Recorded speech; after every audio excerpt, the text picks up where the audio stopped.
Welcome to the deep dive. Today, we have a mission, and we are putting you right in the middle of it. We really are. Yeah, so we're opening up this incredibly fascinating collection of research by William J. Oxfield. It surrounds what he calls the Watcher narrative. And our focus today is specifically on the islands of Indonesia. Right. We're basically going to be acting as detectives today.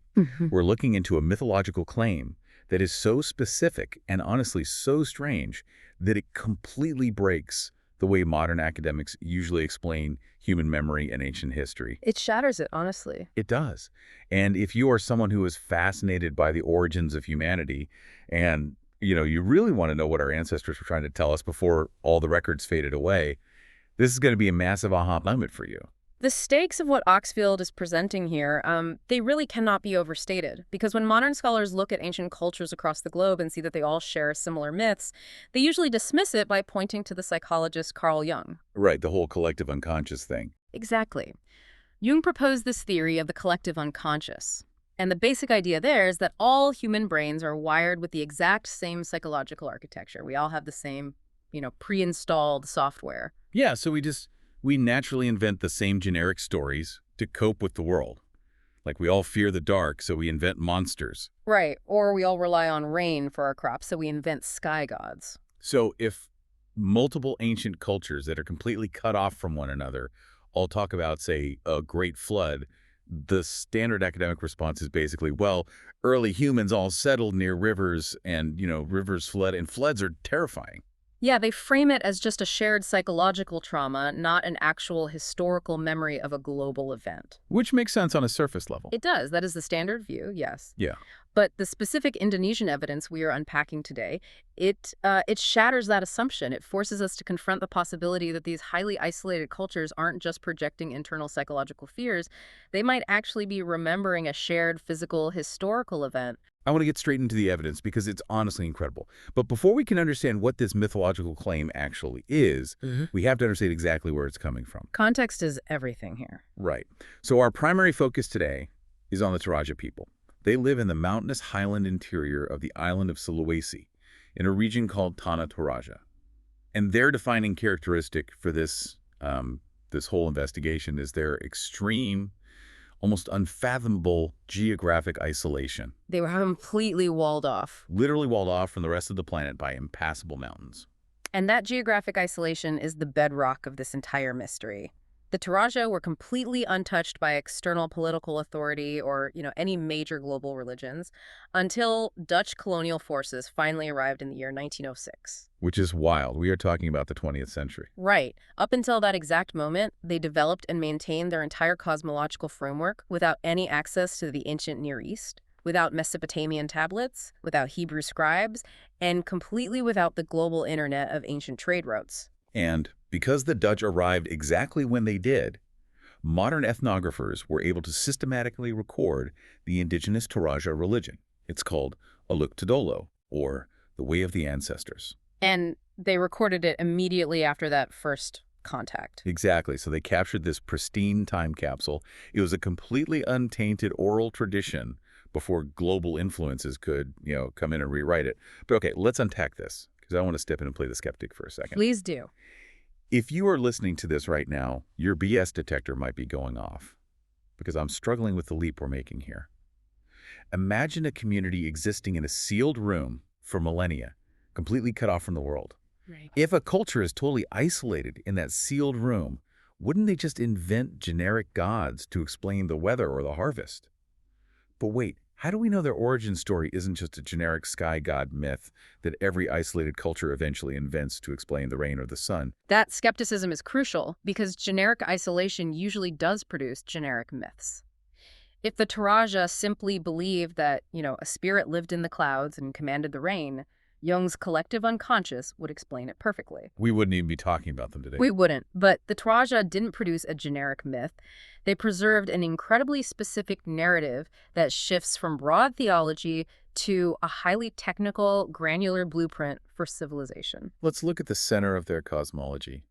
They have this figure they call the To Manurun. And according to the Toraja, this was a noble ancestor who physically descended from heaven using a staircase to land on a specific mountaintop. And this being didn't just show up to deliver some vague sermon about morality. The Toraja explicitly state this being brought a complete heavenly household. A household. That is such a specific term. We really need to look at the mechanics of what that household actually contained, because it wasn't just spiritual wisdom, it was a turnkey civilizational transfer. Yeah, it was very literal. Very. This descended being brought a physical house, slaves, complex laws, specific domesticated animals, specific agricultural plants, and an entire fully formed religious hierarchy. Including the priests, right? Yes, that hierarchy included the Tamina, who are the highest priests, specifically designating highly technical roles, like the rice priest and the medicine man. And to this day, the Torajan nobility understand themselves as the direct earthly descendants of these heavenly beings. Okay, hold on. Let me challenge that again. A house, laws, plants, animals, priests. Couldn't you argue that those are just the basic building blocks that any developing agricultural society values? Sure, you could try to argue that. Right, like, why couldn't they have just slowly figured those things out through trial and error over thousands of years, and then retroactively claimed a god handed them down just to give their laws more authority? Because it's the packaging of the claim that matters. They aren't claiming a slow generational evolution of agricultural trial and error. They are claiming a sudden, complete transfer of technical infrastructure from a non-human intelligence. This isn't just someone coming down and saying, be nice to each other. This is a full-blown societal starter pack laws, agriculture, priests, all at once. Exactly. And if we connect this to the bigger picture, the reason this is so significant is because it perfectly mirrors the ancient Near Eastern Watcher narrative. Which is thousands of miles away. Thousands of miles away. If you open the Book of Enoch, which is a Jewish text from antiquity, you find the story of 200 watchers, divine beings, who physically descend to Earth. And their primary action isn't spiritual, it's educational. They act like teachers. They teach pre-civilizational humanity a highly specific technical arts. They teach metallurgy, root cutting, the properties of plants, and the cycles of the stars. The structural claim in both cultures is identical: an abrupt transfer of technical knowledge from a descended, advanced intelligence. But the moral framing is completely flipped, which I find fascinating. In the Enochic tradition, the Near East remembered this descent as a massive cosmic crime. Yes, a huge rebellion. Right. It was this illicit transgression that corrupted humanity and eventually forced a catastrophic global flood just to wipe the slate clean. But the Toraja don't view it as a crime at all. They remember it as their foundational gift.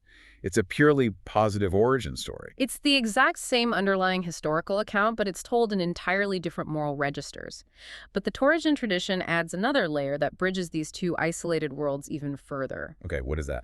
The Toraja believe that these descended ancestors didn't actually die. They believe these beings are only sleeping and that they can still be communicated with through highly specific rituals. That is deeply eerie. They aren't dead, they're just in a state of suspension. And that concept of suspension belongs to the exact same theological category we find in the Watcher narrative.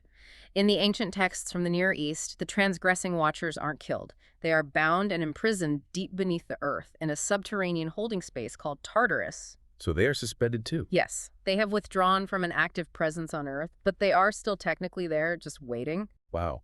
Okay, this brings us to the single most mind-bending detail in all of Oxfield's research. We've established this highly specific curriculum of civilization, but we have to look at where the Toraja claim this curriculum actually came from. Right, the origin point. When ethnographers recorded the untainted oral tradition, the Toraja stated this explicitly. Before the dawn of human memory, our ancestors descended from the Pleiades in a starship. That one detail, the Pleiades, is the crux of this entire investigation. Not just the sky, not just the stars in general, that specific star cluster. Here's where it gets really interesting. Let's just pause on the word starship for a second. It's a shocking word to see in that context. The fact that early 20th century ethnographers had to translate the Torajan concept into the word starship is wild on its own. Yeah. But let's focus on the astronomy, because this is where the psychological explanations completely fall apart for me. They really do. We talked about how Jung's theory of the collective unconscious might make humans invent flood myths because everyone lives near water. You can argue that, but there is absolutely no psychological archetype, no hidden wiring in the human brain that makes humans independently generate the exact same 7 stars as the home of their ancestors. It's helpful to think of this through the lens of biology, actually. Yeah. There is a massive difference between a structural parallel and a textual parallel. Okay, break that down for us. A structural parallel is like looking at a shark in the Pacific Ocean and a dolphin in the Atlantic Ocean. They both have dorsal fins. They didn't get together and plan that, right? They just swim in the same environment, so nature gave them the same shape. Makes perfect sense. Jung's theory is the dorsal fin. Humans have the same brain, so we invent the same broad myths. I love this analogy. So what is a textual parallel? A textual parallel is like catching that shark in the Pacific and then catching that dolphin in the Atlantic and finding the exact same numbered, barcoded ear tags stapled to both of their fins. Oh, wow. Right. Nature doesn't do that. Psychology doesn't do that. That barcode proves someone interacted with both of them. Pointing to the Pleiades is a textual parallel. No human brain architecture dictates that divine beings must originate from one very specific, faint cluster of 7 stars in the constellation of Taurus. And if you think, well, maybe they just looked up and picked the brightest stars, you'd be wrong. The Pleiades are incredibly faint. They are tiny. They are very hard to see clearly. There are constellations that are vastly more prominent and much easier to navigate by.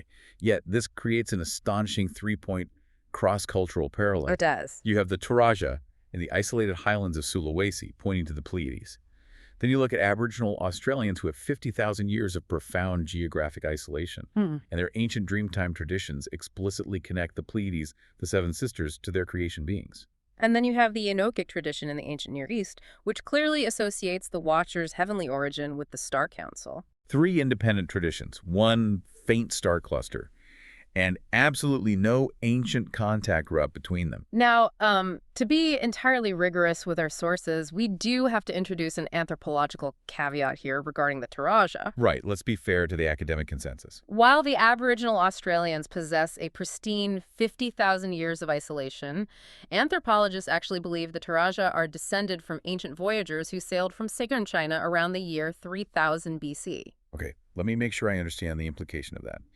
Because they migrated from China 5,000 years ago, that means there could have been an ancient Asian transmission route for this story. Yes, that is the argument. They might have brought the Pleiades narrative with them from the mainland before they got walled off in the mountains of Sulawesi. So their isolation isn't quite as deep as the Australians. That is a very fair critique. It makes the Toraja timeline slightly less localized than the Australian evidence.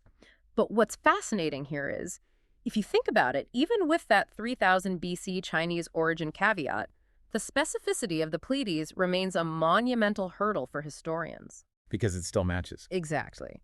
Even if the Toraja brought that story from mainland Asia 5,000 years ago, it still independently matches the ancient Near East. And it still matches the 50,000-year-old Australian traditions. It's a highly technical detail that requires a common historical origin, a shared, transmitted memory, rather than just a fairy tale that 3 distinct cultures just happen to invent out of thin air. And if the Toraja actually retained a memory of a real physical event that shaped human history, we shouldn't just see it hiding in their isolated mountains. We should see echoes of it in the massive ancient trade hubs right next door. We should see it everywhere in the region. Right. If this is a real global memory, what happens when we zoom out from Sulawesi and look at the broader Indonesian archipelago? That is the logical next step. Indonesia is a sprawling archipelago. It's over 17,000 islands with more than 1,300 ethnic groups. If the Toraja were truly a fluke, the pre-colonial indigenous beliefs on the neighboring islands would contradict them entirely. But they don't. They don't. Instead, we find the exact same mechanisms operating under different names. Let's look at Java. According to Javanese mythological tradition, before ordered civilization could exist, the island was ruled by the Denawa. These were a race of giant, incredibly violent demons. Giants again. Always giants. The lore states that the first Javanese kingdom, Medangkamulan, was ruled by a giant king named Dewata Cengkar, who was so monstrous that he routinely cannibalized his own people. Right. And the traditions explicitly state that ordered human civilization could only begin after a wise man named Aji Saka arrived, defeated this giant cannibal king, and completely destroyed the giant race. We really need to understand why that sequence of events is so vital. It's not just a cool story about a hero defeating a bad guy. It is the exact biological and societal mechanism we see in the Near Eastern texts. It's the Nephilim. Exactly. In the Book of Enoch, the descending watchers mate with human women, and they produce a hybrid offspring known as the Nephilim. And the Nephilim are giants. And the texts outline a very specific logistical crisis, don't they? They do. When human agriculture can no longer produce enough food to sustain the giants' massive caloric needs, the giants turn against humanity. They become hyper-violent and cannibalistic. They literally start devouring human flesh. So the violence wasn't just like a moral failing on the giants' part. It was an ecological disaster. The giants were literally eating humanity out of existence. Precisely. The biblical and Enochic flood wasn't just an angry god handing out an arbitrary punishment. It was an extermination protocol. It was a required reset of the board because the giant mutation was completely unsustainable. Wow. The destruction of the giants was an absolute prerequisite for human civilization to survive. And Java preserves that exact same mechanism. The giant cannibals must be eradicated before the kingdom of humanity can begin. It's the Nephilim narrative operating solidly in Southeast Asia. It's just wild. Let's keep moving across the islands, though. What happens when we look at Bali? Bali is fascinating. We all know Balinese Hinduism is famous worldwide. But beneath the surface of that religion, they preserve a concept of a supreme deity called Acintya, or Senghyang Wesiwasa. And this deity is entirely formless. The name translates literally to the inconceivable. Right. And they strictly forbid carving, painting, or depicting this god as a human being in any way. All the other visible gods are just considered fragmented aspects of this one formless creator. And this detail completely defies the standard models of how human psychology shapes religion. When human beings are left to their own psychological devices, we heavily lean toward polytheism and animism. Because we want something to look at. Yes. We want to associate the divine with visible, tangible things we can actually understand, like the sun, a river, a carved wooden statue. A strictly formless, invisible, inconceivable god goes completely against our psychological instinct. Yet here it is in Bali. Though we should probably add a caveat here too, right? Yeah. Yes, we have to be thorough. We should note that this Balinese concept has been heavily influenced over the centuries by Hindu Advaita Vedanta philosophy, which, deals with non-dualism and a single ultimate reality. But even when you account for that later Hindu overlay, this concept fits perfectly into a much older foundational pattern. Because we see this invisible creator concept all over the region, right? It's like finding pieces of the same jigsaw puzzle scattered across completely disconnected islands. That's a great way to put it. None of these cultures had the box with the final picture on it. But when you put the Javanese giant killers, the Balinese formless god, and the Toraja starship together, it forms the exact same picture we see in ancient Mesopotamia. It does. It matches the ancient Chinese concept of Shangdi, a single unseen sovereign creator. It matches the Aboriginal Australian creator Beme, whose name is considered so sacred it cannot even be spoken publicly. And of course, it perfectly matches the ancient Hebrew conception of an invisible, unnameable god who explicitly forbids graven images. When you pull all of these threads together, the picture is just stunning. You have the Toraja describing a highly technical civilization drop from a starship from the Pleiades. You have the Javanese preserving the extermination protocol of the cannibalistic giants.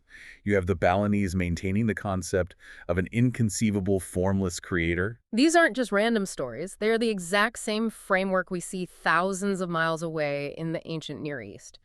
Oxfield refers to this as the Pacific Rim pattern. The Pacific Rim pattern. I like that. Indonesia isn't an anomaly here. It is a crucial geographic node in a much larger web of memory that stretches from China down through the Indonesian archipelago into the deserts of Australia and even across the Pacific Ocean to the Americas. It really is a globally shattered memory. Exactly. And the mechanism that makes the most logical sense for this isn't Carl Jung's psychological archetype. It is the dispersal of a single unified population following a shared historical event. So a physical intervention that shaped early humanity, followed by a massive dispersal that scattered the survivors across the earth. Yes. Each group carried the oral tradition they inherited, and over thousands of years the language changed, the names adapted to the local geography, and the story fragmented. But the core technical specifics that barcode on the ear tag survived. So what does this all mean for you and how you view the past? It means that the ancient mythology you learn about in school, the stories we are so quick to dismiss as primitive campfire tales or, psychological coping mechanisms might be something else entirely. They might be fragmented, deeply preserved historical records from an era of humanity we have completely forgotten. It suggests the ancient world wasn't just a place where early humans sat around creatively making up stories. It was a place of incredible inherited trauma and awe, where human beings were desperately trying not to forget something monumental that actually happened to them. It demands a massive level of humility from modern scholarship. It really does. Take the Aboriginal Australians, for example. Geologists have recently proven that Aboriginal oral traditions have accurately preserved the memory of specific volcanic eruptions and sea level changes for over 10,000 years without distortion. 10,000 years. 10,000 years of accurate oral history. If their memory of the Earth is that perfectly scientifically preserved, why are we so quick to assume their memory of the sky is pure fiction? When they, alongside the Toraja and the ancient Near East, describe beings descending from the stars to transfer the lux of civilization, we need to take that claim seriously. And that leaves us with a final, lingering thought for you to explore on your own. We've established that totally isolated cultures worldwide all point to the exact same origin point for these descending beings. The Pleiades. The Seven Sisters. But why the Pleiades? There are billions of stars in the night sky. There are massive constellations that dominate the horizon, vast and blindingly bright. So what physical, astronomical reality about that one specific, incredibly faint cluster of 7 stars made it the universal anchor point for the boundary between humanity and the divine? It's the ultimate question. What exactly is out there hidden in that specific pocket of the cosmos that humanity is trying so hard not to forget?